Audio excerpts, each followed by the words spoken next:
안녕하세요. bonen자 시사TV의 bonen자입니다. 이번에 검찰개혁 입법 예고안에 대해서 엄청난 논쟁이 지금 일어나고 있죠. 사실 이거에 대해서 걱정하시는 분들도 굉장히 많은 것 같은데, 사실 이게 민주주의입니다. 오히려 이게 민주당과 민주세력의 건전성을 보여주는 것이다. 이렇게 생각하시면 되겠어요. 국힘 한번 보세요. 당 게시판에 누가 글을 썼느니, 그것 때문에 제명하느니, 정말 추접스러운 논쟁을 하고 있잖아요. 계파원에 나눠가지고 엄청나게 지금 싸움을 하고 있습니다. 이런 과거 지향적인 집단보다는 민주 세력이 훨씬 미래지향적이고 건전한 지금 논쟁을 하고 있다. 이렇게 생각하시면 됩니다. 사실 우리가 민주주의는 이런 엄청난 논쟁을 통해서 발전을 하는 겁니다. 각 개인의 주관성이 객관화되는 그런 과정이다. 이렇게 생각하시면 되겠어요. 사실 그리스 민주주의가 이렇게 시작된 게 그리스 시민들의 철학적인 기반에서 시작됐다라고 말하는 사람들이 많습니다. 그 철학적인 기반에는 뭐가 있냐면 각 개인의 주관성을 논쟁을 통해서 객관화하는 것을 받아들일 수 있는 논리적인 역량, 그것이 그리스 시민들에게는 있었다는 거죠. 물론 노예하고 뭐 여성을 배제하는 완벽한 민주주의는 아니었지만 그리스 민주주의의 그 시민적 역량이 민주주의를 태동하게 만들었다는 겁니다. 좀 우리도 각 개인이 주관적인 어떤 판단을 갖고 주장을 하는 거 아니겠어요? 그 주장을 이런 논쟁 과정을 공론의 장에서 논쟁을 펼치는 겁니다. 저는 토론보다는 논쟁이 더 중요하다고 생각하는데, 그냥 두루뭉실하게 넘어가는 그런 토론보다는 시시비비를 가리는 논쟁이 중요합니다.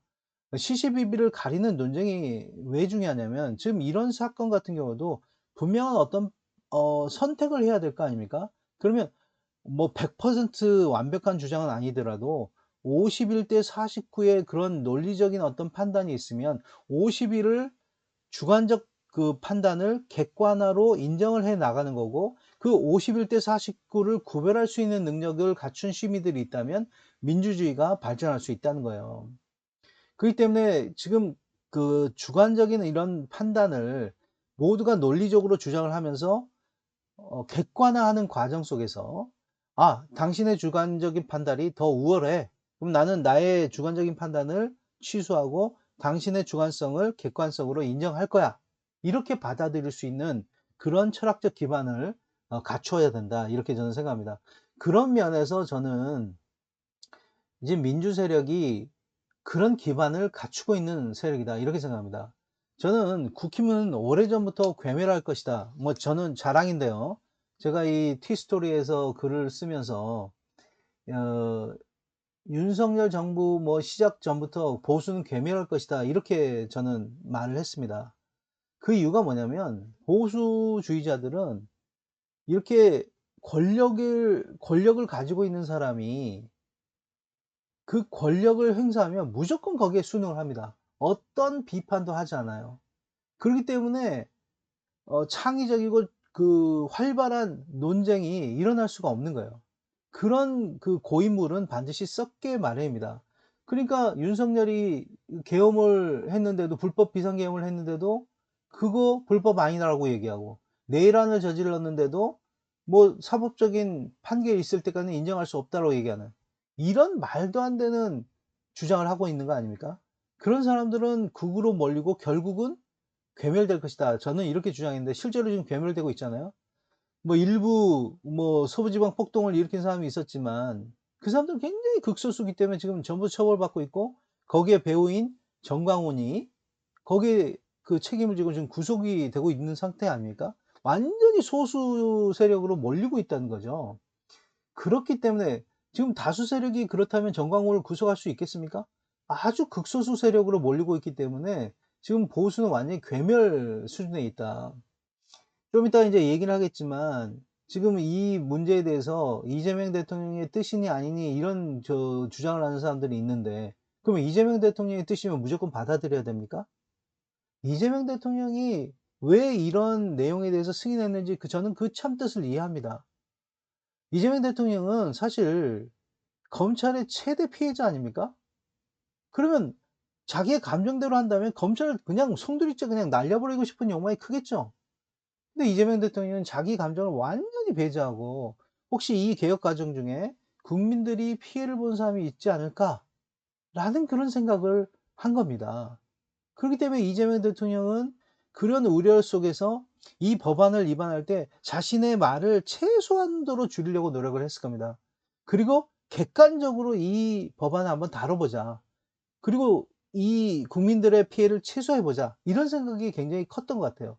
그리고 또 이 그 생각의 근저에는 이재명 대통령이 사실 범죄자의 어떤 변호보다는 피해자의 변호를 많이 한 인권 변호사였잖아요. 그러다 보니까 그 변호 과정에서 검찰의 부패와 그다음에 문제점도 많지만 경찰의 부패도 굉장히 심각하다. 그 검 겸찰 또 경찰의 능력도 문제가 있다라는 것을 아마 변호인 때 그 굉장히 경험을 했던 것 같아요. 그래서 모든 지금 이 검찰 개혁을 하면서 모든 권한을 검찰에서 경찰로 이양하는 거에 대해서 '그럼 경찰은 그런 능력이 있고 그렇게 부패하지 않고 올바른 세력인가?' 그렇지 않다라는 생각도 갖고 있는 건 분명히 맞는 것 같습니다. 그렇기 때문에 저는 이 과정에서 이재명 대통령의 참뜻은 이 개혁 과정에서 국민이 피해를 봐서는 안 된다는 생각을 분명히 하고 있는 것 같아요. 그 뜻은 저는 분명히 맞다고 생각합니다. 그러나 그 이재명 대통령의 뜻을 제대로 이해하지 못하고 국회에서 이재명 대통령이 의도적으로 감정을 배제하면서 자기의 입김은 이렇게 최소화하려는 그런 노력을 하고 있는 것을 국회에서 검찰주의자들이 국민 전체의 이익이 아니라 검찰 카르텔에 부합하는 법안을 만들었다는 게 문제죠. 그래서 저는 이거에 가장 지금 책임을 지고 있는 봉욱 민정수석이 반드시 사퇴를 하거나 아니면 해임을 해야 된다. 저는 이렇게 생각합니다. 실제로 이번에 이 법안에 검찰개혁 추진단의 자문위원들이 6 명이 사퇴를 하면서 기자회견을 가졌죠. 그러면서 이 법안에 대해서 충분한 설명을 듣지 못했다라고 비판했어요. 이게 법무부 검사와 검사 출신 청와대 민정수석의 주도하에 진행되면서 이 봉욱 같은 이런 사람의 입김이 너무 크게 검찰주의자들의 입김이 너무 크게 반영됐다라고 주장을 하는 겁니다. 그러면서 이 법안 자체가 너무나 졸속적으로 위반됐다라고 주장을 합니다. 9일 날 금요일 날 이 자문단들이 최초로 이 법안에 대해서 설명을 들었대요. 근데 논의 과정에 전혀 없었던 수사사법관 그리고 심지어 공소청 검사들을 2 년간 중수청에 파견하는 이런 내용도 여기에 들어가 있었답니다. 근데 이거에 대해서 항의를 하니까 월요일 날 12일 날 내용에는 이게 빠졌대요. 굉장히 이 법안 자체가 졸속으로 추진됐다는 거 아닙니까? 어떻게 보면 이 검사 출신 검찰주의자들 소수의 명만만 이 법안을 공유를 하고 있었고 그 사람들의 주도하에 검찰 카르텔의 이익을 부합하는 그런 법안이었다는 거죠. 여기에 대해서 서부학 교수 이런 분들이 상당히 지금 많은 언론에 출연해서 그 과정들을 상세하게 설명하고 있습니다. 그래서 아까도 설명했던 것처럼 대통령의 뜻은 분명하게 국민 전체의 이익에 부합하도록 이것을 추진한 게 바람직하다고 생각하고 아마 추진했던 것 같은데 대통령도 완벽할 수는 없죠. 이런 대통령을 갖다가 무조건 따르지 않고 대통령이 잘못했으면 잘못했다고 이야기하는 게 우리 민주 세력입니다. 그렇기 때문에 우리 김대중 대통령, 노무현 대통령, 문재인 대통령, 이재명 대통령이 다 이렇게 정치를 훌륭하게 하는 거 아닙니까? 혹시 잘못하고 있으면 지금 이재명 대통령처럼 혹시 이런 문제가 있으면 비난을 할 수 있는 세력이기 때문에 아마 이재명 대통령도 아마 성공적인 대통령으로 마무리를 할 겁니다. 우리 김대중 대통령, 노무현 대통령, 이재명 대통령은 검찰에 굉장히 피해를 많이 보고 있지만 그 어떤 사람도 검찰에 의해서 구속되거나 탄핵되거나 이런 사람이 없잖아요. 근데 국힘 보세요. 이승만 3.15 부정선거하고 연결돼 가지고 탄핵하려고 하니까 하야를 해 가지고 하와이로 망명을 했잖아요. 박정희 총탄의 이슬로 사라졌잖아요. 총탄을 맞고 사라졌잖아요. 그리고 전두환 내란에 대해서 구속돼 가지고 사형 선고를 받았잖아요. 노태우 역시 구속됐죠. 이명박 구속됐죠. 박근혜 탄핵되고 구속됐죠. 윤석열 탄핵되고 사형을 구형을 받았잖아요. 국힘은 권력자가 무슨 이야기를 하면 무조건 따르기 때문에 이렇게 거의 대부분의 국힘 출신 대통령이 다 이런 모양으로 잘못된 끝을 맞이하고 있는 겁니다. 그렇지만 민주 세력은 잘못됐다는 것은 잘못됐다고 지적하는 게 민주 세력이에요. 우리 노무현 대통령 때 얼마나 많은 비판이 있습니까? 그때 많은 비판을, 잘못된 비판도 너무 많았어요. 노무현 대통령의 뜻을 왜곡하는 것도 너무 많았어요. 그러나 올바른 비판도 분명히 있었습니다. 그때 그 비판을 해놓고 노무현 대통령이 굉장히 안타깝게, 저는 생각만 해도 너무 안타까운데, 안타깝게 돌아가시니까 그 이후에 뭐 부채의식이 있다 그러면서 자기가 잘못된 비판을 한 것처럼 그렇게 얘기하는데, 아니 노무현 대통령 때 논리적으로 비판을 했으면 그걸 유지하지, 또 그걸 왜 또 바로 다른 얘기를 합니까? 그 논리적이고 합리적인 비판은 누구든지 할 수 있는 겁니다. 김대중 대통령에게도 할 수 있고, 노무현 대통령에게도 할 수 있고, 문재인 대통령에게도 할 수 있고, 이재명 대통령에게도 할 수 있는 거예요. 그러니까 민주 세력의 대통령들은 훌륭하게 정치를 할 수 있는 겁니다. 그래서 이번에 이 사건에 대해서도 갈라치기 하는 사람들은 대통령의 뜻인데 뭐 그 무조건 따라야 된다 이딴 소리 하는데, 그건 민주주의 아니에요. 그렇게 하면 국힘하고 똑같이 됩니다. 윤석열이가 잘못됐는데도 그걸 불법 비상계엄을 옳다고 얘기하고 내란을 옳다고 얘기하면 저렇게 사형당하고 구형을 당하고 그렇게 되는 거예요. 그러니까 그런 쓸데없는 얘기하지 말고 이재명 대통령도 잘못할 수 있죠. 그거에 대해서 분명한 비판을 하고, 근데 이재명 대통령이 참뜻은 알아요. 오히려 이재명 대통령이 검찰을 완전히 그냥 싹쓸이하고 싶은 생각이 있을 거 아닙니까? 그런데 그런 감정을 배제한 게 대단한 거예요. 그래서 이번 사건은 무조건 이재명 대통령을 저는 비난하고 싶지 않고, 오히려 이재명 대통령이 자신의 감정을 배제하려는 노력을 했다, 이렇게 저는 높이 생각하고 있습니다. 그런데 그 틈을 검찰주의자들이 이렇게 파고든 거에 대해서 비판을 합니다. 그래서 이제 이재명 대통령의 참뜻과 다르게 이렇게 논란이 계속되니까 이재명 대통령이 참 그 주변에 그 논란에 대해서 그냥 귀를 막는 사람이 아니잖아요. 그렇기 때문에 이거에 대해서 또 학습 능력이 대단하지 않습니까? 뭐 외교하는 거 보세요. 한 번도 외교를 해본 경험이 없는 사람이 마치 수십 년간 외교를 한 것처럼 이렇게 잘 외교를 하고 있잖아요. 그리고 이 과정에서도 국익을, 윤석열처럼 무슨 뭐 퍼주게 하는 게 아니라 이 과정에서 국익을 위해서 엄청나게 노력하잖아요. 여러분들이 좀 생각하는 것보다 이 특히 핵 추진 잠수함을 확보한 거, 이거 정말 이건 게임 체인저입니다. 사실 이렇게 되면 북한이 핵을 개발해도 과거처럼 큰 소리를 칠 수가 없어요. 왜냐하면 동해안과 서해안에서 핵 추진 잠수함이 북한의 유사시에 엄청난 활동을 할 수가 있습니다. 여기에 대해서는 국가 보안적인 측면이 있기 때문에 더 이상 얘기하는 건 바람직하지 않을 것 같고, 하여튼 핵 추진 잠수함을 확보한 것은 정말 그동안의 핵 문제를 해결하는 데 있어서 엄청난 진일보한 게임 체인저다, 이렇게만 인식하면 될 것 같아요. 이걸 누가 해냈어요? 그동안 우리가 못 해냈는데 이재명 대통령이 했잖아요. 이 대단한 겁니다. 그래서 이재명 대통령은 학습 능력이 굉장히 뛰어난 사람이에요. 외교를 그렇게 안 했는데도 수십 년의 외교관처럼 하고 있잖아요. 외교 능력 때문에 이 핵추진 잠수함도 우리가 얻을 수 있는 거 아니었습니까?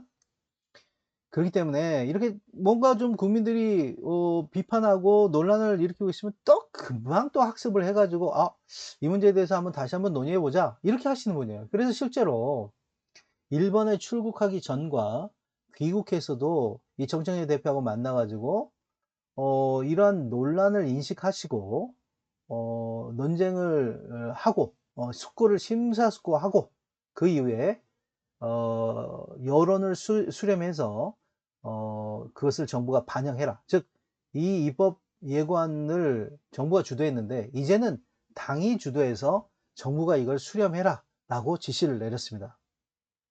그래서 정청래 대표가 이런 논란에 대해서 심심한 사과를 드렸고, 그리고 이제는 당이 주도해서 이 법안을 만든다고 얘기했어요.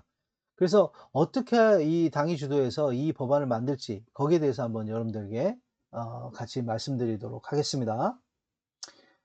이게 사실은 입법 예고안이 여러 가지 측면이 있어요. 그래서 시시콜콜하게 다 얘기하면 굉장히 길어질 것 같고 여러분들이 또 너무 이해를 못할 것 같아서 가장 중요한 핵심 세 가지만 여러분들에게 말씀드리겠습니다. 물론 이거 이외에도 있는데 이 세 가지만 이해하시면 이 법안이 왜 문제가 되고 어떻게 우리가 이 법안에 대한 대안을 제시할 수 있는가를 알 수 있을 것 같아요. 첫 번째, 가장 큰 문제점은 지금 검찰주의자들은 검찰의 카르텔, 기득권을 계속 유지하기를 바랍니다. 78년 검찰이 유지되고 있는데 이 검찰주의자들은 자신들의 어떤 기득권을 통해서 사회를 좌지우지하고 싶어 합니다. 가장 대표적인 게 대검 중수부였죠. 사실 여기서 많은 중요한 수사를 하면서 자신들의 뜻대로 이 우리나라를 좌지우지했어요. 그런 폐해가 너무 크니까 노무현 대통령부터 대검 중수부를 폐지하려고 엄청나게 노력했고 실제로 폐지가 됐습니다. 근데 이번 입법 예고안은 이 대검 중수부를 중수청에 그대로 이식하는 것뿐만 아니라 더 확대하는 게 문제예요. 지금 검찰 개혁안의 핵심 뭐예요? 기소와 수사를 분리하는 거 아닙니까? 그래서 그 검찰청을 공소청으로 바꾸면서 여기서는 기소만 하게 되는 거죠. 그럼 수사는 누가 하느냐? 국가수사본부가 하면 되는 겁니다. 사실은 그 두 가지 시스템으로 끝난다고 볼 수 있어요. 근데 자꾸 검찰주의자들은 자신들의 기득권을 유지하기 위해서 뭔가 딴소리를 합니다. 그게 뭐예요? 부패하고 경제수사는 검찰이 잘한다는 전제를 내세웁니다. 여기에 대해서 사실은 이게 실체가 있는 건가? 이걸 확인하려는 노력을 안 하고 무조건 이걸 전제를 받아들입니다. 저는 그게 잘못됐다고 생각하는데요. 그래서 부패하고 경제수사는 누가 할 거냐? 이 엄청난 거악은 누가 처단할 거냐? 이거 검찰밖에 할 사람이 없다. 근데 이렇게 기소하고 수사 이완 안 하면 누가 이걸 수사하느냐? 그러면서 중수청이 나오게 되는 거죠. 국가수사본부가 하면 되는 거를 이 부패하고 경제, 거악에 대한 수사는 검찰이 잘한다. 그래서 중수청에서 이걸 맡으면 된다. 이렇게 주장한 거예요. 그러더니 슬그머니 두 개, 부패하고 경제 수사가 아니라 사이버 수사, 뭐 선거 수사, 이것까지 합쳐가지고 9개로 수사 범위를 확대한 거죠. 이 한동훈이가 등을 이용해갖고 9개로 그 수사 범위를 확대하는 거하고 똑같은 이런 잔대가리, 죄송합니다. 잔머리를 돌린 겁니다. 저는 이건 머리가 좋은 게 아니라고 저는 생각해요. 지난 그 시간에도 머리가 좋다는 개념에 대해서는 얘기했으니까 더 이상 얘기 안 하고 이거는 잔머리를 굴리는 거죠. 정의감이 근저에 녹아 들어가지 않고 자기네 이익을 위해서 이렇게 머리를 돌리는 거는 잔머리를 돌리는 거예요. 그러면서 이 틈을 타 가지고 중수청을 만들고 그 중수청을 대검 중수부를 확대하는 식으로 이렇게 만든 거니까 문제예요. 그렇게 하기 위해서 수사사법관을 만든 거 아닙니까? 검사의 그냥 명칭만 가리해 가지고 검사의 역할을 수사사법관이 그대로 해요. 그러면 이거는 기소하고 수사를 분리하려는 기본 취지에 완전히 반하는 내용 아닙니까? 그냥 공소청에서 기소는 하지만 검사가 또 중수청에서 수사하는 거니까 이 두 조직이 그냥 두 조직이 그냥 짬짬이를 하면 과거에 기소하고 수사를 동시에 하는 거나 다름없다는 거예요. 그럼 어떤 사람은 또 그래요. 그러면 부패하고 경제수사 이건 누가 하느냐? 이거 굉장히 전문성이 있어야 되는데 저는 이게 진짜로 전문성이 있어요? 이 사람들이 수사하는 방식 뭐 중수부 아니면 특수부에서 수사하는 방식이 뭐예요? 기소권, 수사권, 영장청구권 이걸 다 갖고 있으니까 증거가 없으면 이걸 별건 수사는 또 불법이니까 교묘하게 겉으로는 별건 수사가 아닌 것처럼 하면서도 공공에 빠진 범죄자들을 회유하는 식으로 해 가지고 이번에 인제 이화영 사건에서도 나타나지만 회유해 가지고 증거를 확보해 내는 거죠. 그런 식으로 수사를 하니까 자기들이 모든 권한을 다 가지니까 이게 가능한 거예요. 그러니까 기소를 하면서 '아 우리는 능력이 있다.' 정말 그런 능력이 있는가요? 실제로 이 특수부에서 수사한 그 내용이 1 심에서 무죄가 되는 확률이 4% 5%로 일반 범죄들 한 1% 미만이거든요. 한 4 배, 5 배가 됩니다. 실제로 그래요. 이재용 의원들 삼성 승계에 관련된 사건 이건 사실은 박근혜 국정농단 사건부터 시작된 거죠. 거의 10 년을 끌었던 거예요. 근데 그 결과는 뭐죠? 대법원에서 전부 무죄가 확정됐어요. 이거 수사 잘하는 거예요. 삼성물산하고 제일모직 이거 합병하는 거 이게 여러분들 아무런 문제가 없던 거예요. 근데 대법원에서 전부 무죄가 됐어요. 거학을 척결한 거 맞습니까 이거? 검찰이 수사를 잘하는 거 맞아요? 이 쿠팡 문제도 마찬가지 아니에요? 경찰이 수사를 통해서 이거 기소해야 된다고 생각하는데 검찰이 보안 수사를 해 가지고 이거 뭉갠 거 아닙니까 이 사건? 쿠팡 퇴직금 사건? 여러분들 검찰이 수사 잘하는 거예요 지금 이게? 그리고 말이죠. 두 번째 인제 결국은 제가 그래서 이 중수청은 아예 없애는 것도 되겠지만 정말 이렇게 걱정하는 사람들이 있다면 수사 범위를 2개 부패하고 경제 정도로 하고 뭐 수사사법관이 이래도 안 온다 그러면 오지 말라고. 그 대신 어 국세청이라든지 부패하고 경제 수사를 할 수 있는 국세청이라든지 금융감독위원회 뭐 이런 출신의 사람들을 특채하는 것으로 약간 그 급수를 좀 올릴 수가 있겠죠. 그렇지만 그렇다고 해서 이 사람들이 중수청장이 되는 이런 걸로 하는 것이 아니라 일원화된 시스템에서 1 급에서 9 급으로 하되 1 급도 20 대에 들어와서 열심히 수사해 가지고 중수청장이 될 수 있도록 그렇게 일원화된 시스템을 만들고 뭐 필요하다면 전문 수사 인력을 특채하는 식으로 이렇게 하면 됩니다. 검찰이 안 온다 그러면 저는 검찰이 이번에 완전히 중수청이 없애 가지고 검찰의 잘못된 관행을 완전히 없애는 식으로 하는 게 바람직하다 오히려. 그러면 수사 인력이 없는 거 아니야. 절대로 그렇지 않습니다. 우리 이재명 대통령이 한 번도 외교를 안 했는데도 이렇게 엄청난 외교 능력을 발휘한 것처럼 우리나라 국민들 특히 로스쿨 출신의 어떤 변호사 이런 사람들 특채하고 국세청 또 금융감독위원회 이런 사람들 축채하면 과거의 검사 출신이 아니더라도 충분히 중수청에서 수사 역량을 발휘할 수 있다. 이렇게 저는 생각합니다. 그래서 이번에 이원화를 완전히 폐지하고 중수청도 2개의 수사 범위를 2개로 고정시켜서 정말 필요하다면 전문화된 인력을 특채하는 그런 방향으로 바꿔야 된다. 이렇게 여러분들 주장합니다. 두 번째, 이번에 이제 정말 꼼수를 보여준 게 뭐냐면 지금 기소하고 수사를 분리할 때 보안 수사권을 그 공소청에 놓으면 수사 인력이 필요하고 그러면 다시 공소청에서 기소하고 수사를 다 하는 거예요. 그렇기 때문에 이번 형사소송법 197조를 이번에 개정을 하는 걸 논의를 같이 했어야 됩니다. 거기에는 지금 보안 수사권이 유지되고 있기 때문에 그걸 갖다 완전히 폐지하는 그런 논의를 해야 되는데 그걸 이번에 쏙 뺐어요. 그러면서 4월 달 정도에 논의하자 뭐 이런 식으로 얘기했어요. 정말 잔대가리예요. 잔머리예요 이거. 훤히 보이지 않습니까 진짜? 여러분들 6월 달에 지선이에요. 그러니까 4월 달에 논의를 이렇게 해 가지고 지선에 에너지가 전부 당이 가 있으니까 논의를 한다라고 얘기하지만 논의가 안 되겠죠. 그러면 그게 연기되겠죠. 그러면 6월 달 이후에 뭔가를 하게 되는데 그때 여당이 아주 압승을 할 수도 있지만 압승을 못할 거 아닙니까? 이런 기회를 노리고 있는 겁니다. 물론 압승이 하게 된다고 그래도 그렇게 되면 인제 어 이번엔 검찰 개혁에 대해서 압도적으로 그냥 빠른 속도로 밀어붙일 수 있느냐? 사실 지금 보면 알겠지만 6 개월 동안 했는데 결과는 이거잖아요. 이게 쉽게 논의가 끝이 안 나는 그런 문제가 있기 때문에 상당한 시간 1년 정도 시간을 둔 거 아닙니까? 근데 6월 달 지선 다음에 논의한다 그러면 이게 여당이 압도적으로 승리할 겁니다, 이번에. 그 검찰주의자들이 생각한 것처럼 여당이 그 동력을 상실해 가지고 인제 완전히 이게 10월 달 이 검찰 개혁이 완료가 안 되도록 하는 의도는 성공하지 못할 거예요. 그러나 이번에 보안 수사권 논의를 안 하면 6월 달 이후부터 6 월, 7 월, 8 월, 9 월, 10월 5 개월밖에 안 남았는데 이 논의가 제대로 될 것 같아요? 결국 10월 달에 검찰 개혁이 완료되는 걸 연기시키는 효과가 있습니다. 그렇기 때문에 저는 당장 보안 수사권을 폐지하는 논의를 해야 된다 저는 이렇게 생각해요.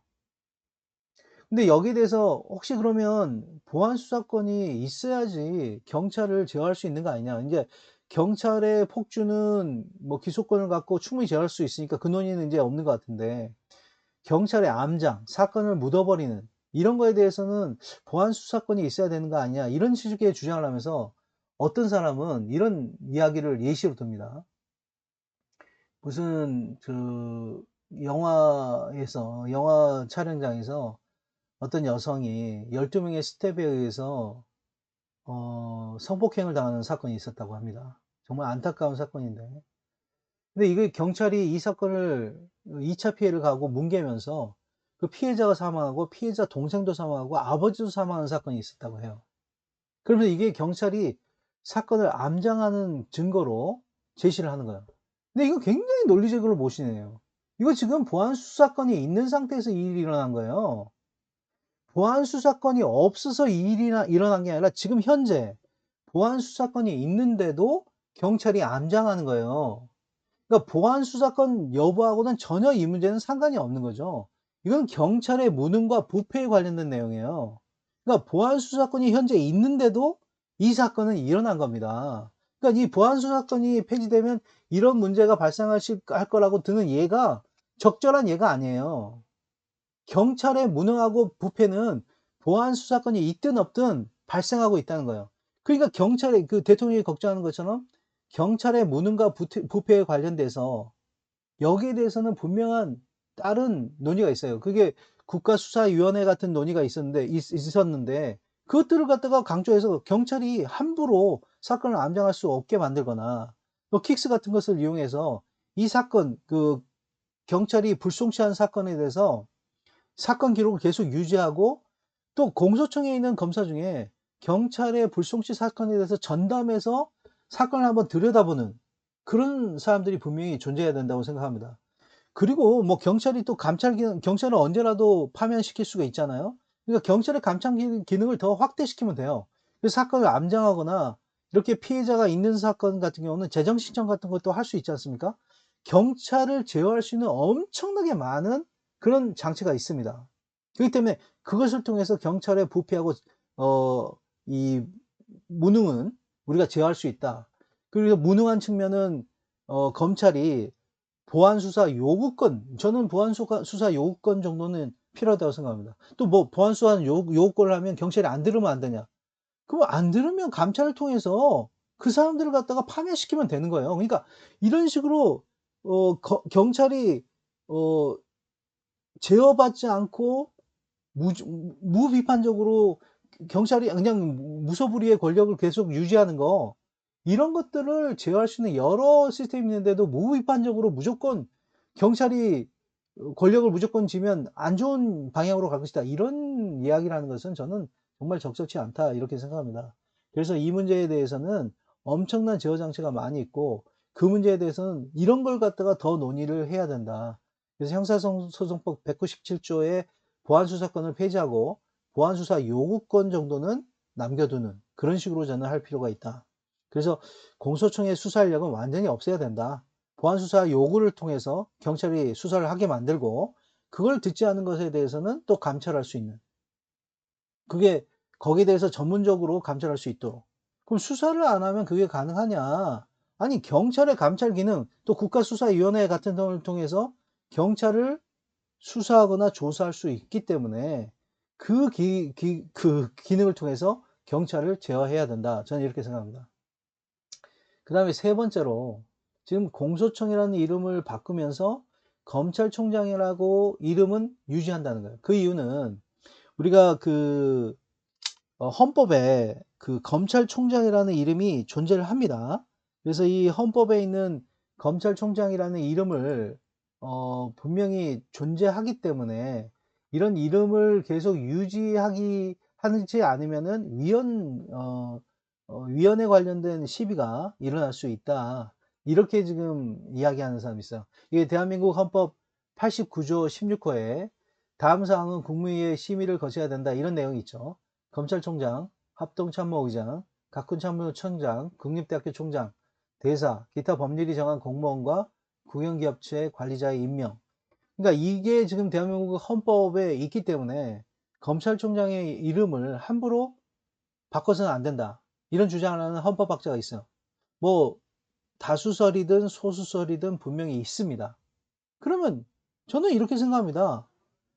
우리가 헌법을 개정했을 때 검찰총장의 이름을 완전히 바꾸고, 그리고 검찰총장이 뭡니까? 검찰청장이죠. 그러니까 하여튼 뭐 어차피 바꿀 거니까 공소청장으로 바꾸고, 그전까지는 이런 위헌 시비를 갖다가 피하기 위해서 공소청이 아니라 검찰청 그냥 유지해도 저는 상관없다고 생각해요. 이름은 그냥 뭐 이름이야. 그렇게 하든 뭐든 공소하고 기소하고 수사만 분리하면 될 거 아닙니까? 그래서 헌법 개정이 있기 전까지는 검찰청 그대로 유지하고 검찰총장 그대로 껍데기만 가지고 가면 되는 겁니다. 껍데기는 그대로 가지고 가라. 실질만 기소하고 수사를 분리하면 될 거 아닙니까? 그래서 위헌 시비 안 걸리게 검찰청, 검찰총장 헌법 개정 전까지 유지시켜라. 그거에 너무 목매어 달지 마세요. 그 이름 같은 거 주는 거 차라리 그거 그 이름 주고 그냥 기소 수사만 완전히 분리시키면 되는 거 아니에요. 그리고 헌법 개정하면 되는 거 아닙니까? 근데 헌법 개정 전 분명히 이거 예언하는데 쉽지 않을 거예요. 여러분들 국힘이 헌법 개정하는데 그렇게 찬성하지 않을 겁니다. 지금 과반은 넘었지만 200석이 안 되기 때문에 헌법 개정 쉽지 않을 거예요. 저는 그래서 이 검찰총장, 검찰청 그 위헌 시비가 계속 있을 수 있기 때문에 그 이름은 그냥 껍데기는 주는 것도 괜찮다. 뭐 이름 주는 건 무슨 의미가 있습니까? 기소하고 수사만 분리하면 되는 거지. 그래서 명칭에 너무 집착하지 말자. 이렇게 여러분들한테 제안하고 싶습니다. 그래서 이 세 가지 점만 좀 우리가 생각하면 이번 입법 예고안이 문제점이 심각하다. 그래서 이 기소하고 분리를 하는 데 있어서 또 검찰의 권한을 경찰에 이양하는 데 있어서 경찰의 부패하고 무능을 제어하기 위해서 어떤 논쟁을 하는 것이 어떤 논의를 하는 게 필요할까? 이런 측면에서 또 대통령의 걱정 이런 것들을 반영해서 경찰을 제어하는 검찰의 권한을 이양하면서 경찰을 제어하는 이런 논의가 활발하게 이루어져야 된다. 저는 이렇게 생각합니다. 여러분들 너무 걱정하지 말고 이게 민주주의예요. 여러분들 국힘의 저런 당원 게시판 논쟁보다는 훨씬 생산적이지 않습니까? 이런 문제를 하면서 뭐 그 잘못된 봉욱 민정수석 같은 사람은 사퇴시키는 게 맞지만 민주 세력 내에서 건전한 논쟁을 하는데 뭐 누구는 옳고 누구는 틀리다 다 주관적인 주장을 하는 거예요. 거기에 대해서 비난할 필요는 없어. 단지 어떤 주관성이 더 우월해서 그 주관성에게 객관성을 부여하느냐 그걸 갖다 논리적으로 받아들일 수 있는 능력은 필요합니다.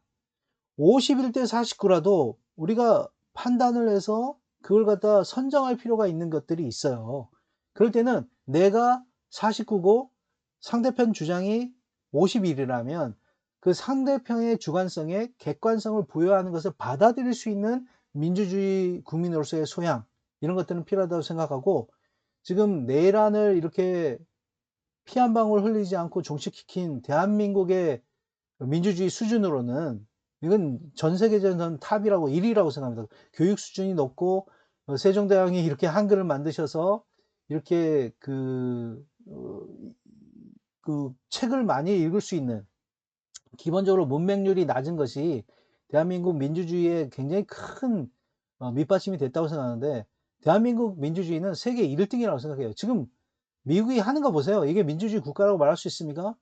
어떤 인종차별이라든지 이민에 반대하는 이민을 차별하는 걸 반대하는 것을 했던 자국민을 총으로 쏘는 그런 나라가 민주주의 국가라고 할 수 있겠어요?